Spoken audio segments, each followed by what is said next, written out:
Components of Code Editor window.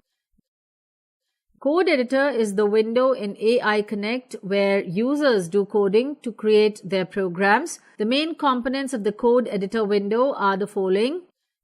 Block palette. It is a category of color-coded blocks that we can drag to the script area. Reset. It is used to reset the scripts on clicking. AI Connect. AI Connect is present on home page. Run. It is used to start the code or test it on clicking. Script area. Blocks are dragged here from the block palette to make a code. Code. It is used to check the text code of the blocks in a script on clicking. Console. It is used to check the outcome of the code. View. It is used to switch between block or textual view of the code. Login or logout. It is used to log into an account or log out.